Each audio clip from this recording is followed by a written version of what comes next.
بسم اللہ الرحمن الرحیم۔ میزاب چینل کے معزز سامعین السلام علیکم۔ دوستوں، میں بالکل آہستہ رفتار میں موٹر سائیکل پر جا رہا تھا کہ میرے قریب سے ایک تیز رفتار رکشہ گزرا، جس میں بیٹھے ہوئے ایک شخص نے منہ میں رکھا پان سائیڈ پر تھوک دیا اور شومِ قسمت کہ سڑک کی سائیڈ پر لکڑی کی بنی ہاتھ والی ریڑھی طرز کی ویل چیئر پر بیٹھ کر دونوں ٹانگوں سے معذور شخص بھی جا رہا تھا۔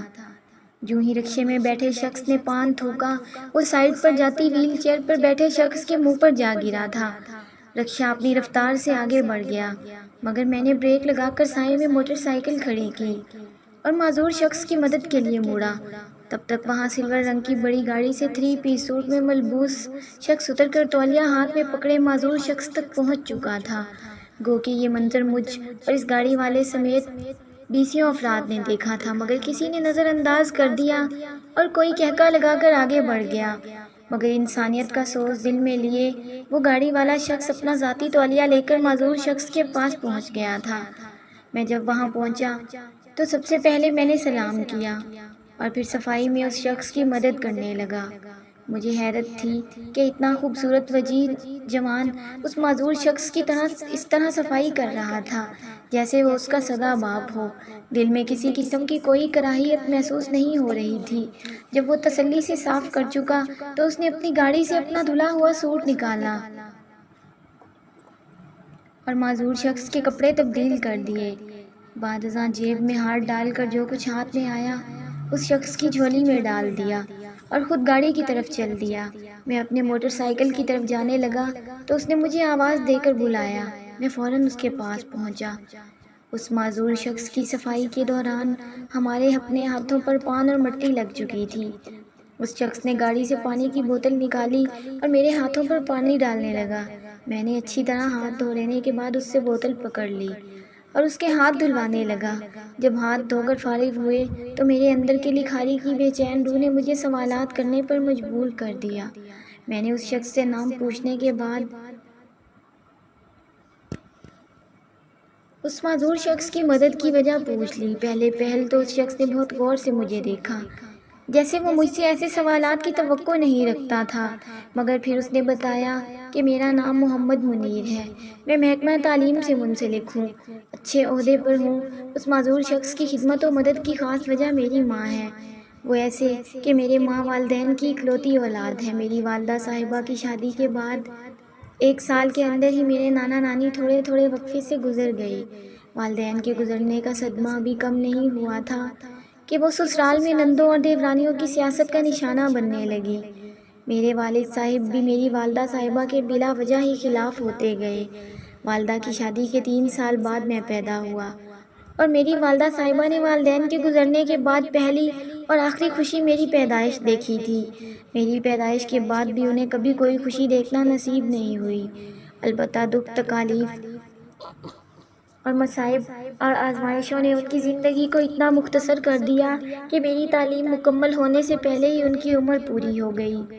میری پیدائش کے 4 سال کے بعد میں اور میری والدہ صاحبہ کمرے میں بیٹھے ہوئے تھے کہ کمرے کی چھت نیچے آ گئی۔ میری ماں نے اس طرح سے مجھے اپنے نیچے چھپا لیا کہ مجھے چھت گرنے کی وجہ سے چوٹ لگنا تو دور، مجھ پر چھت گرنے کی دھول تک نہیں پڑی۔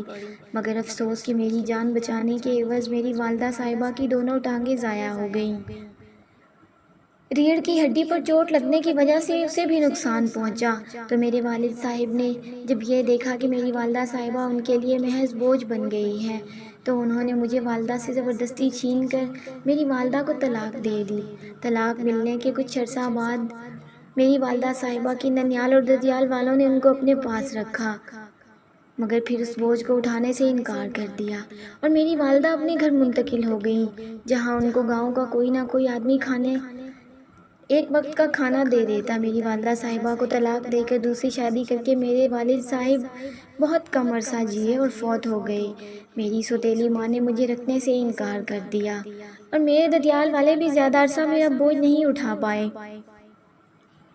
اور مجھے میری والدہ کے پاس بھیج دیا۔ میں جب سالوں بعد اپنی ماں سے ملا تو بھی میری ماں نے مجھے پہچان لیا اور اپنے سینے سے لگا لیا۔ پہلے پہل تو جب میری ماں اکیلی تھی تو جیسے تیسے بھوکے پیاسے بھی گزارا کر لیتی، مگر جب میں آ گیا تو انہوں نے رزق محنت سے کمانے کا سوچا اور بالکل ایسی ایک ہاتھ والی ریڑھی بنوا لی جو اس بزرگ کے پاس تھی۔ انہوں نے گھر میں تسبیح اور ٹوپیاں بن کر بازار میں بیچنا شروع کر دی۔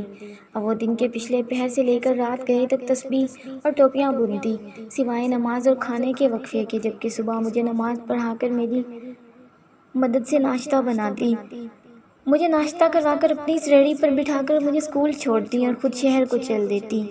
میرے لیے دوپہر کا کھانا وہ صبح ہی بنا کر جاتی، جو میں اسکول سے آ کر کھا لیتا۔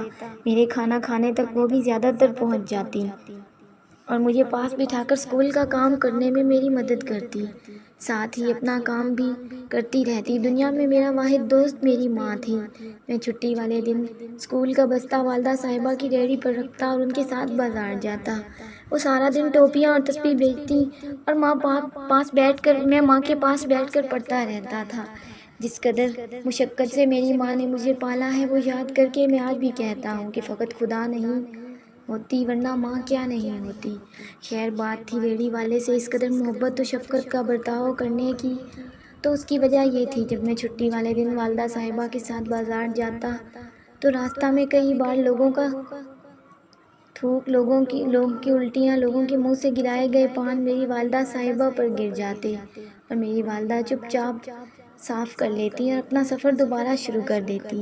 سڑک کنارے پڑے کچرے اور سڑکوں پر کھڑے گندے پانی سے گزرنا بہت مشکل ہوتا تھا، مگر میری والدہ صاحبہ پیٹ کی خاطر گزرتی۔ جب میں والدہ کی تکالیف کو دیکھ کر روتا تھا تو میری ماں مجھے اپنے سینے سے لگا کر کہتی، بیٹا کوشش کرنا، جو تکلیف معذوری کی حالت میں لوگوں کی وجہ سے تیری ماں کو دیکھنی پڑی ہے، وہ کبھی تیری وجہ سے کسی معذور کو نہ دیکھنی پڑے۔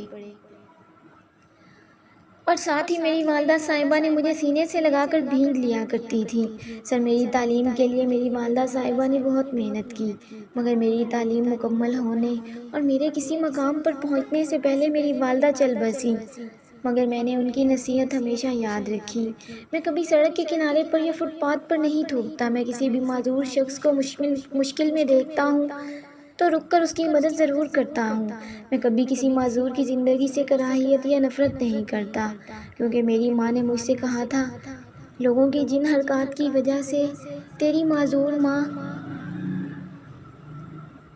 ماں کو تکلیف ہوتی ہے، کوشش کرنا تیری ان حرکات کی وجہ سے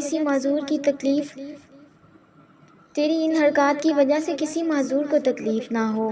بات مکمل کر کے وہ آنسو بہاتے ہوئے اپنے رستے پر چل دیے اور میں نم آنکھوں کے ساتھ اپنے رستے پر۔ امید ہے آپ دوستوں کو یہ ویڈیو اچھی لگے گی۔ اگر ویڈیو اچھی لگے تو اسے لائک اور اپنے دوستوں کے ساتھ شیئر لازمی کریں، اور اگر آپ میرے چینل پر نئے ہیں تو چینل کو سبسکرائب کریں اور ساتھ میں لگے گھنٹی کے بٹن کو ضرور دبائیں تاکہ ہر نئی ویڈیو کا نوٹیفیکیشن آپ دوستوں تک سب سے پہلے پہنچ سکے۔ ملتے ہیں ایسی ہی کسی اور موٹیویشنل سٹوری میں، تب تک کے لیے اپنا خیال رکھیں اور دعاؤں میں یاد رکھیں۔ ملتے ہیں،